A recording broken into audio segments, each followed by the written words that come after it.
नमस्कार दोस्तों, मेरा नाम है विमल सिंह। बालाजी स्टडी अड्डा में आपका स्वागत है। 17 अक्टूबर 2021 को जूनियर एडेट का जो आपका एग्जाम है उसके लिए मॉडल पेपर हम आपको करा रहे हैं। इससे पहले हमने नवा मॉडल पेपर देखा था। यदि नहीं देखा हो, साइड में आई बटन में पिछला वाला वीडियो आपको मिल जाएगा। आज हम देखेंगे इसका मॉडल पेपर नंबर 10। तो चलिए शुरू करते हैं। 50 टोटल प्रश्न है। कॉमन प्रश्न सभी में आते हैं। आपका कोई भी आपने जो है विषय चुना हो, लास्ट में आपसे एक प्रश्न हम आपसे भी पूछेंगे और रीजनिंग के भी 5 प्रश्न या इसमें 3 प्रश्न आपको देखने को मिलेंगे। चलिए शुरू करते हैं प्रश्न नंबर 1 से। पहला प्रश्न है, मीमांसा के प्रणेता जो है वो कौन थे? कणाद, वशिष्ठ, विश्वामित्र या फिर जैमिनी? बताइए इनमें से कौन सा सही होगा। आंसर की बात करते हैं तो जो मीमांसा है इसके प्रवर्तक थे जैमिनी। आचार्य जैमिनी जो है वो थे। इन्होंने मीमांसा सूत्रों की रचना भी जो है वो की है। आपका ऑप्शन डी वाला सही हो जाएगा। अगला प्रश्न दूसरा देखते हैं कि कौन सा सबसे प्राचीन जो है वो वेद है? अथर्ववेद, ऋग्वेद, सामवेद या फिर यजुर्वेद? बताइए इनमें से कौन सा सही होगा। तो क्रम होता है ना, ऋग्वेद फिर से स्टार्टिंग होती है, तो यही सबसे प्राचीन वेद होता है। बी वाला आपका ऑप्शन सही होगा। और पूछा यह जाता है इसमें सूक्त कितने हैं? तो इसमें टोटल 1028 जो है वो सूक्त हैं। नंबर ध्यान रखिएगा। इसके अलावा मंडलों की संख्या की बात करें तो टोटल जो है वो 10 जो है वो मंडल हैं। और इसके बाद नंबर आता है यजुर्वेद का, सामवेद का और अथर्ववेद का। आपको याद होगा तो पेट के एग्जाम के लिए मैंने ये पूरा टॉपिक आपको बताया था, ट्रिक भी बताई थी उसमें, कैसे आप चीजों को याद रख सकते हैं। अगला देखते हैं। तीसरा प्रश्न है, हिंदू पौराणिक कथा के अनुसार समुद्र मंथन हेतु किस सर्प ने रस्सी के रूप में स्वयं को प्रस्तुत किया था? कालिया, वासुकी, पुष्कर या फिर शेषनाग? तो बताइए इनमें से कौन सा सही होगा। तो बताइए ऑप्शन एबीसीडी में से कौन सा सही होगा। चलिए आंसर की बात करते हैं। वासुकी आपका सही हो जाएगा। जो स्कंद पुराण है ना, उसी के अनुसार अमृत प्राप्ति के उद्देश्य से देवता और जो दैत्य थे उन्होंने मिलकर जो है वो जो समुद्र मंथन है वो किया था। और इसमें जो नागराज वासुकी थे इनको रस्सी बनाकर समुद्र मंथन किया गया था। अगला प्रश्न चौथा है, श्रीमद् भगवत गीता मौलिक रूप से किस भाषा में जो है वो लिखी गई थी? संस्कृत, उर्दू, पाली या फिर हिंदी? बताइए इनमें से कौन सा सही होगा। आंसर की बात करते हैं तो संस्कृत भाषा आपका ऑप्शन सही होगा। ये जो है कुल 18 अध्याय हैं, इसमें ये ध्यान रखिएगा संस्कृत भाषा में लिखी गई है। और ये कर्म योग की विश्व प्रसिद्ध पुस्तक है, जिसका आप कह सकते हैं विश्व की अनेक भाषाओं में अनुवाद भी हो चुका है। पांचवा प्रश्न है, गीत गोविंद की रचयिता कौन है? विद्यापति, सूरदास, जयदेव, मीराबाई? बताइए इनमें से कौन सा सही होगा। तो ये भी बहुत रिपीट होती है। तो मैथिली कवि विद्यापति जो है, इनके पूर्ववर्ती जयदेव जो है उन्होंने गीत गोविंद की रचना जो है वो की है। आपका आंसर ऑप्शन एबीसीडी में से सी वाला जयदेव जो है वो बिल्कुल सही हो जाएगा। गीत गोविंद जो है, कई बार प्रश्न थोड़ा सा अगर एक्स्ट्रा पूछा जाता है तो ये भी पूछा जा सकता है कि किसका वर्णन किया गया है। तो राधा कृष्ण के श्रृंगारिक चरित्र का वर्णन जो है इसमें किया गया है। छठा प्रश्न है, इनमें से किस प्रथा की शुरुआत राजपूतों के समय में जो है वो हुई थी? सती प्रथा, बाल विवाह, जौहर प्रथा या फिर इनमें से कोई नहीं? तो राजपूतों के समय में क्या स्टार्ट हुआ था, ये आपको जो है बताना है। आंसर की बात कर लेते हैं तो जौहर प्रथा आपका बिल्कुल सही होगा। 23, ये डायरेक्ट इसके बारे में बात करते हैं कि होता क्या है। तो होता ये था कि जब देश पर जो मुस्लिम आक्रमणकारी हैं वो धीरे धीरे बढ़ने लगे थे, तो वो क्या करते थे, जो राजपूत राजा होते थे उनकी स्त्रियों को जो है अपनी रक्षा के लिए ढाल के रूप में यूज करके, या कह सकते हैं डायरेक्ट ले जा रहे हैं अपने देश में, तो उनसे बचने के लिए जो राजपूत राजाओं की स्त्रियां होती थी वो क्या करती थी, सामूहिक रूप से चिता में जलकर अपने जो प्राण हैं उनको जो है वो त्याग देती थी। तो ऐसे में वो क्या है, जो आक्रमणकारी हैं उनके हाथों में आने से बच जाती थी। तो ये जो प्रथा थी यही थी आपकी जौहर प्रथा। ये जो प्रथा है इसका सर्वप्रथम जो प्रचलन था वो अलाउद्दीन के चित्तौड़ आक्रमण के समय में जो है वो हुआ था, जिसमें जो रानी पद्मिनी है उनके साथ हजारों स्त्रियों ने चित्तौड़ के दुर्ग में जौहर जो व्रत है वो करके अपने सतीत्व की रक्षा की थी, ये तब आपको देखने को मिला था। सातवां प्रश्न है, भारत वर्ष में ब्रिटिश साम्राज्य का संस्थापक कौन था? वॉरेन हेस्टिंग्स, लॉर्ड अमहर्स्ट, या फिर लॉर्ड रॉबर्ट क्लाइव, या फिर लॉर्ड विलियम बेंटिक। बताइए इनमें से कौन सा सही होगा। चलिए आंसर की बात करते हैं। लॉर्ड रॉबर्ट क्लाइव आपका सही हो जाएगा। तो 23 जून 1757 ईस्वी को प्लासी का युद्ध हुआ था। तो भारत में अंग्रेजी जो राज्य है उसकी स्थापना तभी मानी जाती है, और उसकी जो जीत का श्रेय है वो किसको जाता है? तो लॉर्ड क्लाइव को जाता है। वहीं से भारत में अंग्रेजी राज्य की स्थापना मानी जाती है, और इसका जो संस्थापक था लॉर्ड रॉबर्ट क्लाइव जो है इसको माना जाता है। तभी इस प्रश्न में पूछा गया था कि ब्रिटिश साम्राज्य का संस्थापक तो लॉर्ड रॉबर्ट क्लाइव आपका सही हो जाएगा। आठवां प्रश्न पूछा ही गया है, देखिए प्लासी का युद्ध लड़ा कब गया था? तो बताइए 1761, 1757, 1760 या 1764। अभी मैंने बताया आपको 23 जून 1757 को आपका लड़ा गया था। बी वाला आपका ऑप्शन सही हो जाएगा। किसके किसके बीच लड़ा गया था? तो बंगाल के नवाब थे सिराजुद्दौला और रॉबर्ट, जो हमने ऊपर नाम देखा ना लॉर्ड रॉबर्ट क्लाइव, ये थे। तो इन दोनों के मध्य लड़ा गया था। इसमें जो नवाब सिराजुद्दौला थे वो हार गए थे। तो आपका ऑप्शन यहाँ पर 1757 जो है वो सही हो जाएगा।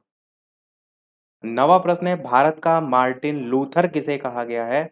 राजा राम मोहन राय को, स्वामी दयानंद सरस्वती को, स्वामी विवेकानंद को, या फिर स्वामी श्रद्धानंद को। तो भारत का मार्टिन लूथर किसे कहा गया है ये आपसे पूछा गया है। बताइए इनमें से कौन सा सही होगा। आंसर की बात करते हैं तो भारत का मार्टिन लूथर स्वामी दयानंद सरस्वती को कहा जाता है। बी वाला आपका ऑप्शन सही होगा। हिंदू धर्म में व्याप्त आडंबर, अंधविश्वास, ये सारी चीजें थी, तो उसी के आधार पर, जैसे कि मार्टिन लूथर जो है उन्होंने काम किया था, उसी की भांति जो है काशी के पंडितों को शास्त्रार्थ में पराजित इन्होंने किया था, मतलब इनके बारे में बताया जाता है। जाति प्रथा जो है उसका खंडन किया था, मूर्ति पूजा, अवतारवाद, इन सभी चीजों का खंडन किया था। इसलिए भारत का मार्टिन लूथर कहा जाता है स्वामी दयानंद सरस्वती को। 10वां प्रश्न है, क्रम बताना है। तुलसीदास, राजा राम मोहन राय, स्वामी विवेकानंद और दयानंद सरस्वती, और नीचे इस टाइप से ऑप्शन भी दे रखे हैं। इन सभी में सबसे पहले तो आपके क्लियर हैं कि तुलसीदास जी का जन्म हुआ होगा, क्योंकि ये तो बहुत पहले आए थे। तो तुलसीदास जो है वो सबसे पहले आएंगे। तो इनमें से फर्स्ट देखिए तो इन दोनों ऑप्शन में है, यानी कि सी डी, तो ऑप्शन डायरेक्ट ही कट गए। तुलसीदास जी के बाद आए हैं राजा राम मोहन राय। तो राजा राम मोहन राय जो हैं, इनका जो जन्म है वो हुआ था 1772 ईस्वी, 22 मई 1772। तुलसीदास जो है इनका वही 1500 के आसपास था, क्योंकि अलग अलग जगह आपको अलग अलग देखने को मिलता है। 1532 कहीं देखने को मिलता है, कहीं कुछ। स्वामी विवेकानंद जो हैं इसके बाद आए थे, जिनका 1863 है। नहीं, वो इससे पहले आए थे। स्वामी विवेकानंद जो है ये 1863, और जो दयानंद सरस्वती हैं ये इनसे पहले 1824। ये सभी ईस्वी में है आपके। तो सबसे पहले 1, फिर आपका 2, फिर आपका 4, फिर 3। 1 2 4 3 आपका ऑप्शन देखेंगे तो बी वाला दे रखा है, यही आपका बिल्कुल सही हो जाएगा। अगला देखते हैं, आपका भारत के ग्रैंड ओल्ड मैन की संख्या किसे दी गई है? तो दादा भाई नौरोजी, गोपाल कृष्ण गोखले, रमेश चंद्र बनर्जी, सर सैयद अहमद खां। आंसर की बात करते हैं तो आपका दादा भाई नौरोजी, आपका ऑप्शन ए वाला यहाँ पर सही हो जाएगा। 12 प्रश्न कह रहा है कि भूदान आंदोलन की जो शुरुआत है वो जो है वो हुई थी उत्तर प्रदेश राज्य में, मध्य प्रदेश राज्य में, या फिर आंध्र प्रदेश राज्य में, या फिर हिमाचल प्रदेश राज्य में। तो बताइए इनमें से कौन सा आपका ऑप्शन सही होगा। चलिए बात करते हैं आंसर की। तो भूदान आंदोलन आपका आंध्र प्रदेश राज्य जो है यहाँ से शुरुआत हुई थी आपकी। और अगर बात करें किनसे संबंधित है तो आचार्य विनोबा भावे, इनके द्वारा 1951-52 जो है उसमें भूदान आंदोलन सबसे पहले आंध्र प्रदेश में जो है वो चलाया गया था। उसके बाद इसका जो केंद्र था वो आपका बिहार राज्य में बना था, लेकिन वहां पर आप देखेंगे तो इतनी सफलता जो है वो नहीं मिली थी। 13 प्रश्न है, भारत के पहले और अंतिम भारतीय गवर्नर जनरल जो है वो कौन थे? R M Gopala, doctor S Radhakrishnan, C Rajagopalachari, या फिर रामानुज आचार्य। तो बताइए इनमें से कौन सा सही होगा। तो आंसर की बात करते हैं, भारत के पहले और अंतिम भारतीय गवर्नर जनरल जो है वो कौन थे? तो सी राजगोपालचारी जो है वो थे। आपका ऑप्शन सी वाला यहाँ पर सही होगा। और ये विद्वान थे, राजनीतिज्ञ थे, स्वतंत्रता सेनानी भी थे। 14 प्रश्न है, स्वराज पार्टी का गठन किया गया था बीजी तिलक और महात्मा गांधी जी के द्वारा, विपिन चंद्रपाल और लाला लाजपत राय के द्वारा, सीआर दास तथा पंडित मोतीलाल नेहरू के द्वारा, या फिर सरदार पटेल तथा राजेंद्र प्रसाद के द्वारा। आंसर की बात करते हैं, सी वाला आपका ऑप्शन सीआर दास और पंडित मोतीलाल नेहरू बिल्कुल सही होगा। इनके द्वारा इलाहाबाद में जो है, जिसका अब नाम प्रयागराज हो गया है, 1923 ईस्वी में स्वराज पार्टी की स्थापना की गई थी। तो ध्यान रखिएगा। 15 नंबर प्रश्न है, तो आपको बताना है, भारतीय स्वतंत्रता अधिनियम the Indian independence act British संसद द्वारा पारित किया गया। इन चार ऑप्शन में से कौन सा जो है वो सही होगा? आंसर की बात करते हैं, तो आपका बी वाला ऑप्शन जुलाई 1947 बिल्कुल जो है वो सही हो जाएगा। अगला प्रश्न देखते हैं आपका, 16 के निम्नलिखित में से कौन कभी भी भारतीय राष्ट्रीय कांग्रेस का अध्यक्ष जो है वो नहीं बना है? बीजी तिलक, बदरुद्दीन तैयब जी के गोखले, या फिर सुभाष चंद्र बोस। तो बताइए इनमें से कौन सा जो है वो सही होगा? आंसर की बात करते हैं, तो आपका जो बीजी तिलक हैं, ये कभी भी भारतीय राष्ट्रीय कांग्रेस के अध्यक्ष जो है वो नहीं बने हैं। इसके अलावा बदरुद्दीन तैयब जी के गोखले, सुभाष चंद्र बोस, ये सभी जो है वो बन चुके हैं। इसके अलावा अगर आपसे पूछा जाए कि भारतीय राष्ट्रीय कांग्रेस के पहले मुस्लिम अध्यक्ष कौन थे, तब आपको नाम याद रखना है बदरुद्दीन तैयब जी। तो ये भी आप नाम ध्यान रखिएगा। अगला देखते हैं आपका प्रश्न नंबर 17 कि शारदा एक्ट जो है, इसका संबंध जो है वो किससे है? बाल विवाह निषेध से, अंतरजातीय विवाह निषेध से, विधवा पुनर्विवाह निषेध से, या फिर जनजातीय विवाह निषेध से। कौन सा इन चारों ऑप्शन में से सही होगा?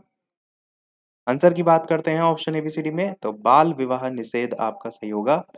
1930 में एज ऑफ कंसेंट एक्ट जो है, उसको संशोधित करके हर विलास शारदा के जो प्रयास थे, उनसे एक कानून पारित किया गया था, जिसमें विवाह की आयु 14 वर्ष लड़की की और 18 वर्ष लड़के का, ये जो है वो निर्धारित किया गया था। तो जो शारदा एक्ट है उसी से संबंधित है, उसका संबंध है बाल विवाह निषेध से। 18 प्रश्न इनमें से किसे जो है वो केप कामोरिन के नाम से भी जाना जाता है? चार ऑप्शन है, मिजोरम, कश्मीर, कन्याकुमारी, या फिर गुजरात। साथ ही साथ वीडियो पसंद आए तो लाइक भी सभी लोग अवश्य करते रहिएगा। इतने अच्छे अच्छे प्रश्न आपको प्रैक्टिस करा जा रहे हैं, एक लाइक तो आपका वीडियो पर बनता ही है। तो बताइए इन चार ऑप्शन में से कौन सा सही होगा? वीडियो को शेयर भी और लोगों के साथ करते रहिएगा।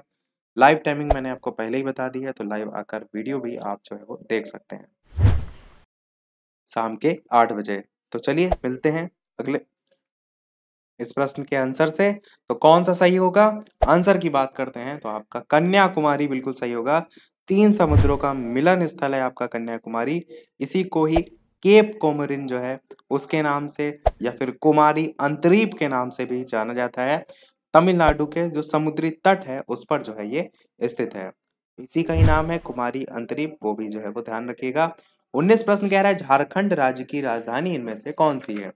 जमशेदपुर, पटना, रांची, धनबाद। बताइए इनमें से कौन सा सही होगा? आंसर की बात करते हैं ऑप्शन एबीसीडी में से, तो रांची है झारखंड की राजधानी। जो भारत के क्रिकेट टीम के कप्तान थे पहले, जो कि महेंद्र सिंह धोनी हैं, उनका जो जन्म स्थान है वो भी आपका रांची ही है। झारखंड राज्य की राजधानी है रांची। 20 प्रश्न है आपका, वन अनुसंधान संस्थान जो है वो कहाँ स्थित है? दिल्ली, भोपाल, देहरादून, या फिर लखनऊ। तो बताइए इन चार ऑप्शन में से कौन सा सही होगा? आंसर की बात करते हैं, तो आपका देहरादून जो है यहाँ पर बिल्कुल सही हो जाएगा। वन अनुसंधान संस्थान जो है आपका देहरादून में स्थित है। 21 नंबर प्रश्न आपका है कि भारतीय चावल शोध संस्थान, काफी बार मैंने ट्रिक बताई है कि जब चावल आप खाते हैं तो किस प्रकार की आवाज आती है? तो कटक कटक की आवाज आती है, बस कटक से ही कटक याद रखिएगा। तो भारतीय चावल शोध संस्थान कटक में स्थित है, उड़ीसा के कटक जिले में स्थित है, और यहाँ से चावल की अनेक प्रकार की जो प्रजातियां हैं वो निकाली गई हैं। 22 प्रश्न कह रहा है, भारत के कौन सा राज्य है जिसमें सर्वाधिक कोयले के भंडार हैं? छत्तीसगढ़, उड़ीसा, बिहार, झारखंड। तो बताइए इनमें से कौन सा सही होगा। एक क्वेश्चन आया था गोंडवाना लैंड से संबंधित, वहां पर मैंने बताया था कि भारत में सर्वाधिक 60% कोयले का जो भंडार है वो गोंडवाना लैंड का भाग है, और वो आपका झारखंड में जो है वो संचित है। आंसर आपका झारखंड यहाँ पर जो है वो सही होगा। यहाँ की झरिया, बोकारो, धनबाद, ये सभी प्रसिद्ध हैं कोयले की जो है वो खाने, वही यहाँ पर डायरेक्ट पूछा गया है। 23 नंबर प्रश्न पूछ रहा है कि भारत के किस राज्य को सिलिकॉन स्टेट के नाम से भी जाना जाता है? गोवा, आंध्र प्रदेश, कर्नाटक या फिर केरल। तो बताइए इनमें से कौन सा जो है वो सही होगा। आंसर की बात करते हैं तो आपका ऑप्शन सी वाला यहाँ पर यानी कि कर्नाटक आपका जो है वो सही हो जाएगा। कर्नाटक राज्य को भारत का सिलिकॉन स्टेट कहा जाता है। ये जो राज्य है इसके बेंगलुरु जो शहर है उसमें सिलिकॉन धातु से बने पदार्थ जो हैं उनका उत्पादन अधिक मात्रा में किया जाता है, और यूज इसका किया जाता है कंप्यूटर के चिप्स बनाने में। तो आपका सी वाला ऑप्शन कर्नाटक सही हो जाएगा। क्वेश्चन अच्छा है, सिलिकॉन स्टेट जो है इसे कहा जाता है। 24 प्रश्न आपका है, भारत का सबसे अधिक जनसंख्या वाला शहर कौन सा है? कोलकाता, चेन्नई, मुंबई, दिल्ली। आप स्वयं से सोच कर देखिए इनमें सबसे ज्यादा जनसंख्या आपको कहाँ पर देखने को मिलती है। तो आंसर की बात करते हैं ऑप्शन एबीसीडी में से, तो आपका मुंबई जो है वो बिल्कुल सही हो जाएगा। मुंबई, कोलकाता, दिल्ली, चेन्नई में मुंबई आपका सबसे पहले आ जाएगा, और फिर बाद में जो मैंने क्रम बताया वो जो है आपका आ जाएगा। 25 नंबर प्रश्न है, भारत की संविधान निर्मात्री सभा के अध्यक्ष जो है वो कौन थे? Doctor Rajendra Prasad, doctor B R Ambedkar, Shri Iyer या फिर पंडित जवाहरलाल नेहरू। तो बताइए इनमें से कौन सा सही होगा। तो चलिए बात करते हैं आंसर की। ये भी क्वेश्चन रिपीट आपको बहुत देखने को मिलता है, संविधान निर्मात्री सभा वाला। तो ए वाला आपका डॉक्टर राजेंद्र प्रसाद बिल्कुल सही होगा। संविधान निर्मात्री सभा का जो पहला अधिवेशन था वो हुआ था 6 दिसंबर 1947 को। संसद भवन के जो केंद्रीय कक्ष है उसमें प्रारंभ हुआ था। और जो डॉक्टर सच्चिदानंद सिन्हा थे इनको सर्वसम्मति से अस्थायी अध्यक्ष जो है वो चुना गया था। और सच्चिदानंद सिन्हा पूछा भी जाता है कि अस्थायी अध्यक्ष कौन थे, पहले तो सच्चिदानंद सिन्हा थे। इसके बाद जो सदस्य थे उन्होंने अपने मत का यूज किया था, और 11 दिसंबर 1946 ईस्वी को, ये ऊपर वाला सन यहाँ पर गलत है, ये 1946 आपका होगा, मैंने यहाँ पर 47 लिख दिया है। देखिए 3 डेट आपको याद रखनी है, 6 दिसंबर 1946 और एक आपकी है 9 दिसंबर 1946, और एक आपकी है 11 दिसंबर 1946। 6 दिसंबर 1946 को संविधान सभा की स्थापना हुई। 9 दिसंबर 1946 को संविधान सभागृह जो है यानी कि आज का जो संसद भवन सेंट्रल नॉलेज को हम कहते हैं, संविधान सभा की पहली बैठक हुई थी। और संविधान सभा को संबोधित करने वाले पहले व्यक्ति थे जेबी कृपलानी। और अध्यक्षता की जब बात होती है तो सच्चिदानंद सिन्हा जो है उन्होंने की थी, जिसको मैंने बताया कि अस्थायी अध्यक्ष चुने गए थे। और जो 11 दिसंबर 1946 है, यहाँ पर डॉक्टर राजेंद्र प्रसाद जो है संविधान सभा के स्थायी अध्यक्ष के रूप में जो है बने थे। और प्रश्न में संविधान निर्मात्री सभा के अध्यक्ष पूछा गया है, तो ये भी आपके डॉक्टर राजेंद्र प्रसाद जो है वो सही होगा। एक क्वेश्चन ये भी पूछा जाता है, मसौदा समिति जो है वो 1947 में बनी थी, 29 अगस्त 1947 को, उसकी अध्यक्षता किसने की थी? तो डॉक्टर बाबा साहब अम्बेडकर जो है उनके द्वारा जो है वो की गई थी। चलिए देखते हैं हमारा अगला प्रश्न है, भारत में राज्य पुनर्गठन आयोग की संस्तुति के आधार पर राज्यों का पुनर्गठन किस वर्ष जो है वो किया गया? 1947, 1951, 1956, 1966। बताइए इनमें से कौन सा सही होगा। आंसर की बात करते हैं तो सी वाला आपका 1956 जो है बिल्कुल सही होगा। मैंने आपको बताया ना 1953 में भाषाई आधार पर आंध्र प्रदेश जो है इसके गठन के बाद जब अन्य राज्य जो हैं वो भी भाषा के आधार पर अपने गठन की मांग करने लगे, तो वहीं पे ही आपको देखने को मिला जो पंडित जवाहरलाल नेहरू थे उन्होंने फजल अली आयोग की स्थापना करके 1956 जो है इसमें भाषाई आधार पर राज्यों का पुनर्गठन जो है वो किया था। तो जब भी आपसे पूछा जाए तो ध्यान रखिएगा। और 1960 में भाषाई आधार पर महाराष्ट्र और गुजरात जो है आपके बने थे, तो एग्जाम्पल भी आप याद रख सकते हैं। अगला प्रश्न है, इनमें से कौन संविधान सभा का संवैधानिक सलाहकार जो है वो था? Doctor B R Ambedkar, K M Munshi, B N Rau, T T Krishnamachari. तो बताइए इनमें से कौन सा जो है वो सही होगा। अभी मैंने ऊपर नाम बताया आपको, तो बी एन राव आपका बिल्कुल सी वाला ऑप्शन सही हो जाएगा। संविधान सभा के संवैधानिक सलाहकार बी एन राव जो है इनको चुना गया था और इनके द्वारा तैयार किया गया जो संविधान है उसके प्रारूप पर ही विचार विमर्श करने के लिए प्रारूप समिति का गठन किया गया था। और पूछा यह जाता है प्रारूप समिति का जो गठन है वो किया गया, उसके अध्यक्ष जो हैं कौन थे, तो डॉक्टर भीमराव अंबेडकर जो है वो थे। 28 प्रश्न है, भारतीय संविधान में आरंभ में कितने जो है वो अनुच्छेद थे? 420, 380, 395, 270। तो बताइए इन चार ऑप्शन में से कौन सा जो है वो सही होगा। तो चलिए आंसर की बात करते हैं। ऑप्शन एबीसीडी में से सी वाला आपका ऑप्शन 395 जो है वो सही होगा। तो संविधान को जब 26 नवंबर 1949 ईस्वी को संविधान सभा द्वारा पारित किया गया था, तब इसके टोटल 22 जो है वो भाग थे, 395 जो है वो अनुच्छेद थे और 8 जो है वो अनुसूचियां थी। आप देखेंगे तो आप ये भाग 22 की जगह कितने हो गए हैं, 25 हो गए हैं। अब अगर आप देखेंगे कि जो अनुच्छेद हैं, अनुच्छेद आपके जो है वो 470 या 465 कह सकते हैं। और इसमें भी होता है ना मैक्सिमम नंबर, तो मैंने एक एवरेज के तौर पर बता दिया। अगर बात करें अनुसूचियों की तो पहले 8 थी, अब अनुसूचियां 12 हो गई हैं। जो 4 जुड़ी हैं उनसे क्वेश्चन बहुत पूछे जाते हैं, जिसमें से 9वीं अनुसूची, इसको प्रथम संविधान संशोधन 1951 के द्वारा जोड़ा गया है। 10वीं अनुसूची इसको 52 संविधान संशोधन 1985 में जोड़ा गया है। इसमें दल बदल से संबंधित प्रावधान है। 11वीं अनुसूची इसको 73वें यानी 73वें संविधान संशोधन 1993 के द्वारा जोड़ा गया है। और जो 12वीं अनुसूची है इसको 74वें संविधान संशोधन 1993 में जोड़ा गया है। अगला प्रश्न है, बंधुआ मजदूरी पर रोक अधिनियम पास हुआ था? 1972, 1976, 1982 या 1948? बताइए ऑप्शन एबीसीडी में से कौन सा सही होगा। चलिए आंसर की बात करते हैं। तो 1976 आपका सही होगा। मौलिक अधिकार जो अनुच्छेद 23 है उसका प्रयोग करते हुए संघ सरकार ने 1976 में एक कानून पारित किया था, जिसमें किसी भी व्यक्ति की खरीद बिक्री बेगारी किसी प्रकार का अन्य जबरदस्ती लिया हुआ जो श्रम है वो निषिद्ध ठहराया गया है। उसी को कहते हैं बंधुआ मजदूरी पर रोक अधिनियम। तो बी वाला आपका आंसर जो है सही हो जाएगा। अगला प्रश्न देखते हैं आपका 30। प्रश्न 30 है आपका कि भारतीय संविधान का कौन सा अनुच्छेद है जिसमें भाषण और अभिव्यक्ति की स्वतंत्रता के मूल अधिकार का प्रावधान किया गया है? अनुच्छेद 14, 19, 21, 22। बताइए इनमें से कौन सा सही होगा। आंसर की बात करते हैं। अनुच्छेद 19 आपका यहाँ पर सही होगा। अनुच्छेद 19 में कहा गया है कि भारत के सभी नागरिकों को विचार करने, भाषण देने, अपने जो विचार हैं उनको प्रकट करने, उनकी स्वतंत्रता जो है वो प्राप्त है। अनुच्छेद 19 में जो है आता है। 19 में ऐसा नहीं कि केवल 19 में है, 19 ब्रैकेट में 1, 19 ब्रैकेट में 2, इस टाइप से करके भी सब कैटेगरी भी जो है इसमें जो है वो होती है। तो वो चीजें आप भी देख सकते हैं। 31 प्रश्न है, सर्वोच्च न्यायालय में एक मुख्य न्यायाधीश के अतिरिक्त कितने न्यायाधीश होते हैं? 7 न्यायाधीश, 9 न्यायाधीश, 11 न्यायाधीश या फिर 25 न्यायाधीश?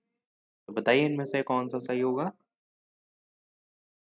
आंसर की बात करते हैं तो आपका ऑप्शन 25 न्यायाधीश जो है वो बिल्कुल सही हो जाएगा।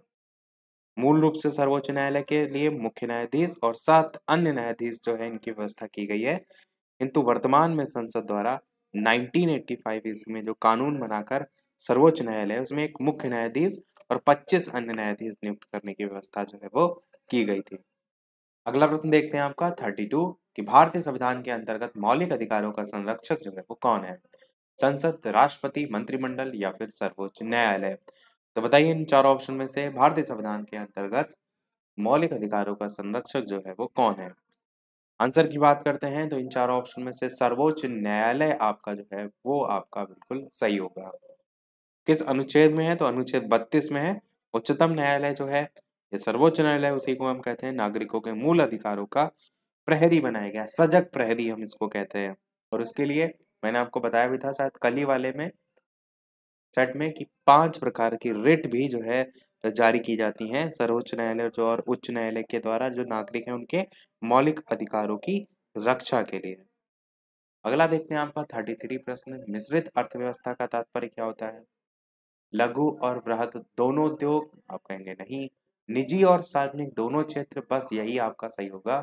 प्राथमिक और द्वितीयक भी नहीं होगा, तो बस आपका बी वाला सही होगा। मिश्रित अर्थव्यवस्था का तात्पर्य निजी और सार्वजनिक दोनों क्षेत्रों की विद्यमानता। इसमें सरकार और निजी उद्यमी दोनों ही आर्थिक विकास में भाग लेते हैं। भारत में अगर आप देखेंगे तो जो मिश्रित अर्थव्यवस्था है उसको ही जो है वो अपनाया गया।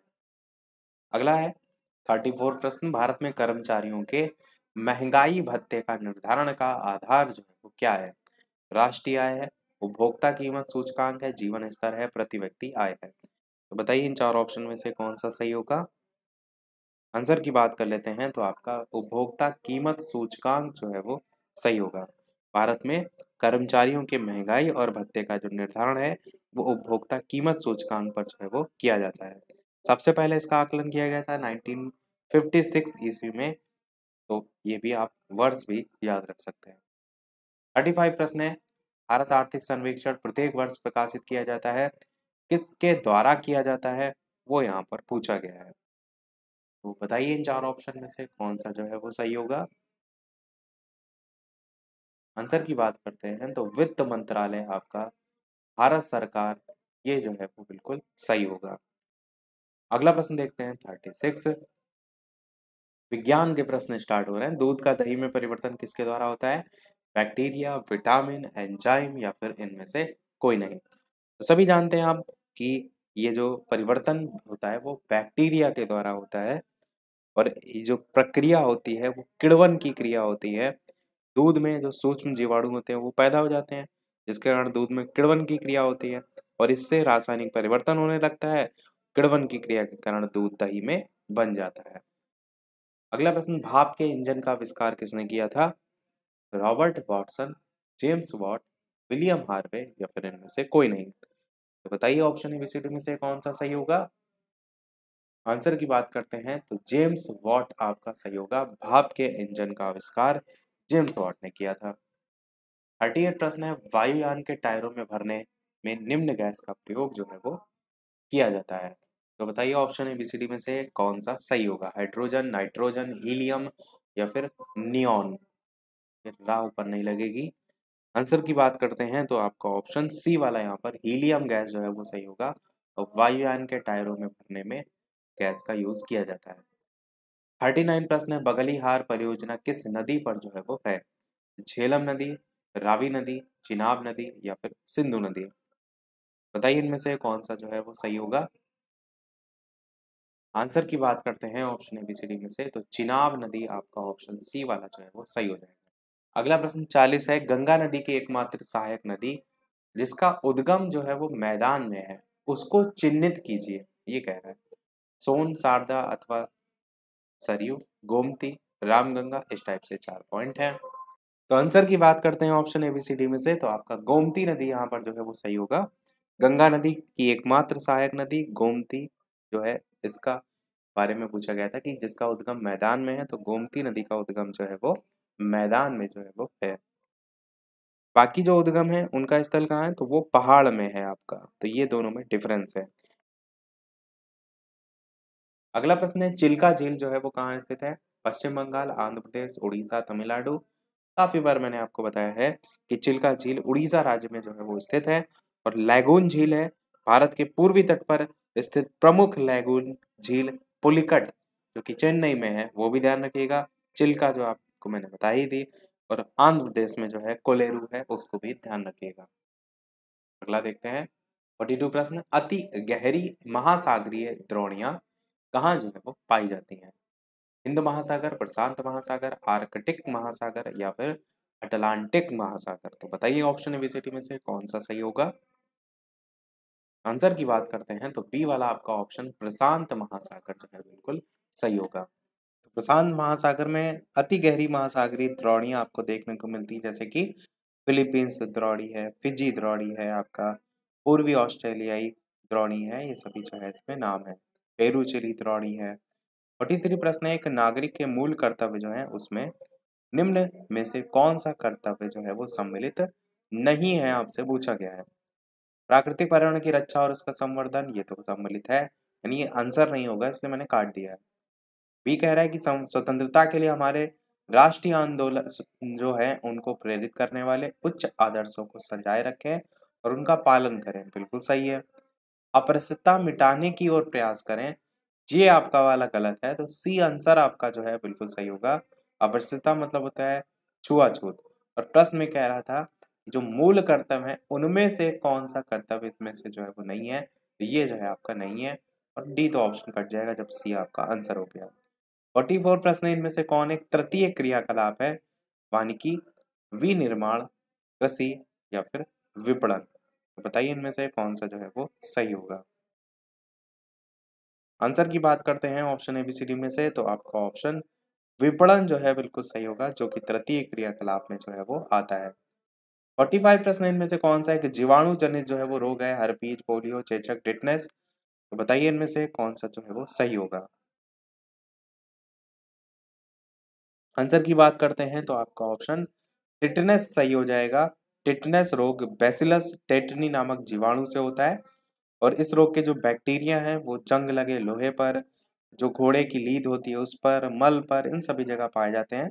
और रोगी जो होता है इस रोग में, उसको तेज बुखार आता है, लक्षण के तौर पर शरीर में ऐंठन होती है, ये सारी चीजें देखने को मिलती हैं। अगला प्रश्न है, कृत्रिम जो प्रकाश होता है वो पर्णहरित को नष्ट कर सकता है, पर्णहरित का संश्लेषण कर सकता है, प्रकाश संश्लेषण का कारण हो सकता है, प्रकाश संश्लेषण का कारण नहीं हो सकता है।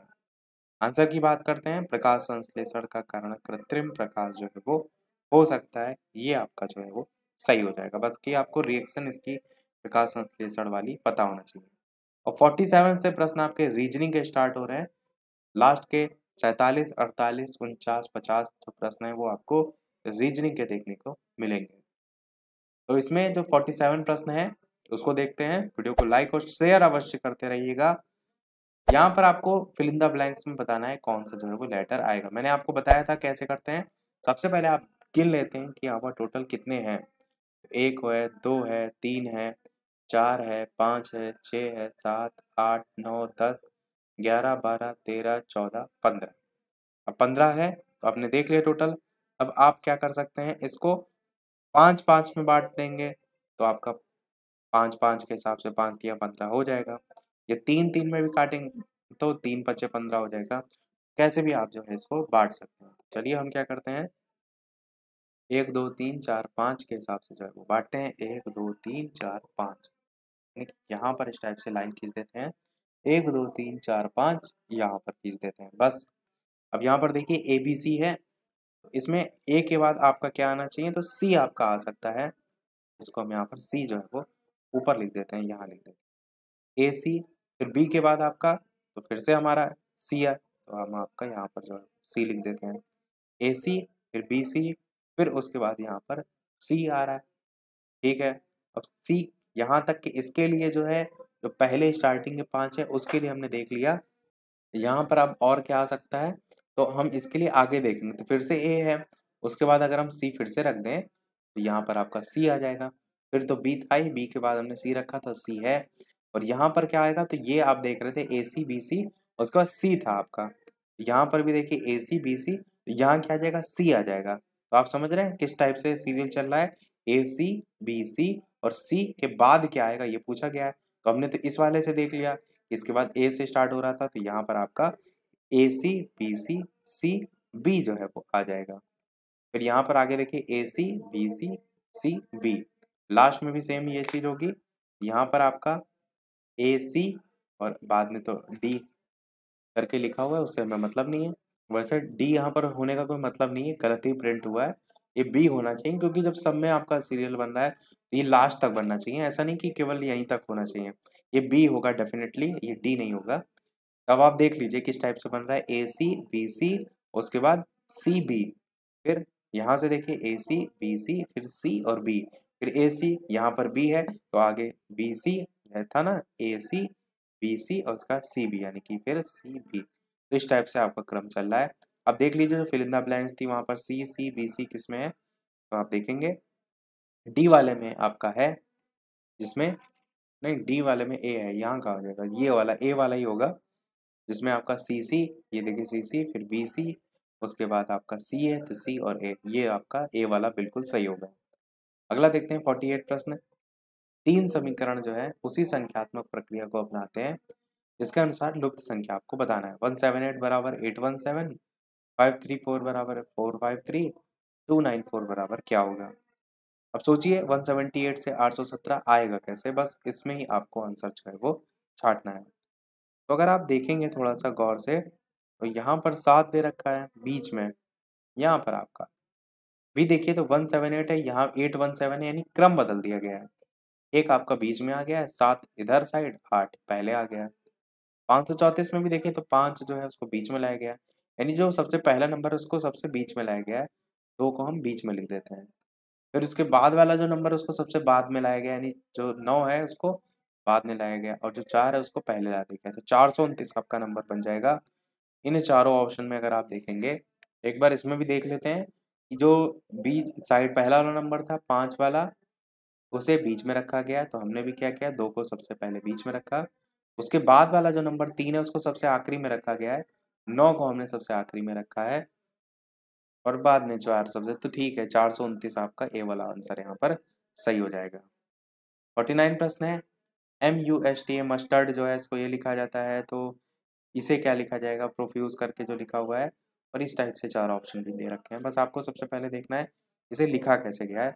तो M की प्लेस वैल्यू क्या होती है, 13 होती है, ये पूरी प्लेस वैल्यू 13 दे रखी है, तो इन्होंने क्या किया, सीधे सीधे प्लेस वैल्यू उठा के रख दी है। U की प्लेस वैल्यू क्या होती है, तो आपकी इजोटी मैंने बताया था PQRST U, यानी उसकी होती है 21, 21 यहाँ पर लिखा हुआ है। S की प्लेस वैल्यू 19 होती है, वो यहाँ पर लिखा हुआ है।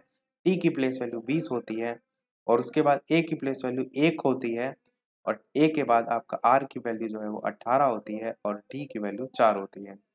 सेम यहाँ पर भी आपको करना है, सबकी प्लेस वैल्यू लिख लेनी है।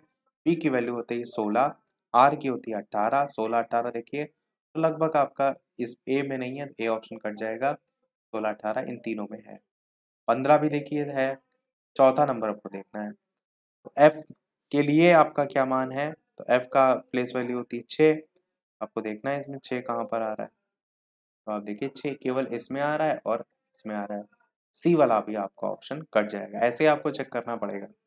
फिर देखिए 21 इसमें भी, 21 इसमें भी, आखिरी में आपको देखना है इसमें आ रहा है FUSE जो है, तो U की 21 होती है, S की 19 होती है और E की 5 होती है। 21 19 5 करके देखिए किसमें है, 21 19 5, यही है आपका डी वाला आंसर जो है बिल्कुल सही हो जाएगा। चलिए देखते हैं हमारा अगला और इस वीडियो का जो है वो लास्ट प्रश्न। इसके बाद एक प्रश्न हम आपसे भी जो है वो पूछेंगे, पर इस प्रश्न को देखने से पहले वीडियो अभी तक आपने लाइक ना किया हो, सभी लोग वीडियो को लाइक भी करते रहिएगा, चैनल पर नए हो सब्सक्राइब करके जुड़ जाइएगा और टेलीग्राम चैनल से जो अभी तक ना जुड़े हों, लिंक आपको डिस्क्रिप्शन में मिल जाएगी, बालाजी स्टडी अड्डा सर्च करके भी टेलीग्राम से जुड़ सकते हैं। 50 प्रश्न कह रहा है, यदि एक दर्पण को MN रेखा जो है उस पर रखा जाता है, यहाँ पर मैं आपको दिखाता हूँ, ये जो है आपका दर्पण है MN, यहाँ पर क्लियर इसलिए किया गया है क्योंकि अगर आप दर्पण नीचे रख देंगे तो फिर आपका ये जो पिक्चर है वो अलग बनेगा। तो कह रहा है दर्पण MN जो है उस पर रखा गया है, दी गई आकृति जो है उसका आपको सही दर्पण प्रतिबिंब जो है वो चाटना है। ये आप देख लीजिए आकृति, फिर मैं आपको ऑप्शन दिखाता हूँ। तो ये जब जो है उधर जाएगा तो आपका कुछ इस टाइप से यहाँ पर बन जाएगा और ये वाला जो गोलाई है वो आपकी यहाँ पर आ जाएगी और ये जो है पॉइंट जो गोला बना है वो आ जाएगा। नीचे वाला जो एरो है वो ऐसे का ऐसा ही जो है वो रहेगा।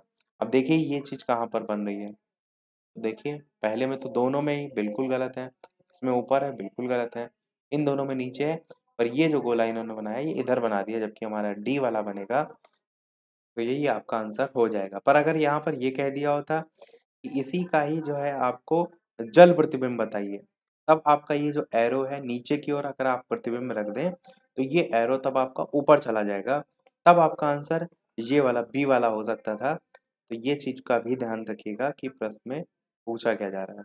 यहाँ पर तो प्रतिबिंब सामने एज इट इज रख दिया गया है, लिखा है ना कि एमएन रेखा पर रखा जाता है, तो दी गई आकृति में से कौन सा आकृति प्रश्न आकृति का सही दर्पण प्रतिबिंब होगा।